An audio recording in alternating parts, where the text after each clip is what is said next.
Company run ചെയ്യല്ലാണ്ട് വലിയ മെച്ചൊന്നും കാണില്ലല്ലോ.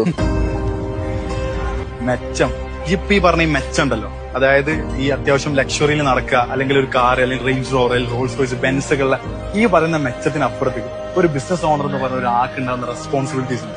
5-10 എംപ്ലോയീസിന്റെ family നോക്കുക, salary കൊടുക്കുക, റെന്റ് കൊടുക്കുക, അവരുടെ ലിവിങ്സ് നോക്കുക, സ്ട്രക്ചർ കൊണ്ടുവെടുക്കുക, ഈ ബിസിനസ് സിസ്റ്റം കൊണ്ടുവെടുക്കുക. ഇതൊക്കെ നടത്തിയിട്ട് ഇത്രയും ബിസിനസ് റൺ ചെയ്തിട്ടും ഒരു ഫൗണ്ടർ സർവൈവ് ചെയ്യുന്നുണ്ടെങ്കിൽ ആ ആളെ നിങ്ങൾ സല്യൂട്ട് എടുക്കും. അതല്ലാണ്ട് മെച്ചമുണ്ടോ വെച്ചാൽ അവരെ ഡിമോട്ടിവേറ്റ് ചെയ്യാൻ നടക്കല്ലേ വേണ്ടത്.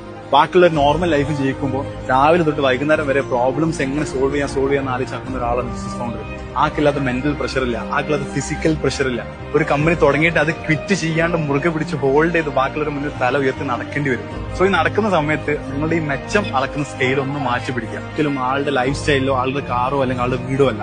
ആളാ പ്രോപ്പർലി ആ ബിസിനസ്സിൽ നടക്കുന്നുണ്ടെങ്കിൽ, അതെപ്പോഴും തോൽക്കാണ്ട് വിട്ട് കളയാണ്ട് ഇപ്പോഴും ബിസിനസ്സിൽ നടക്കുന്നുണ്ടെങ്കിൽ ആളൊരു ഗ്രേറ്റ് ഓൺട്രപ്രണർ ആണ്, ഗ്രേറ്റ് ബിസിനസ് മാൻ ആണ്.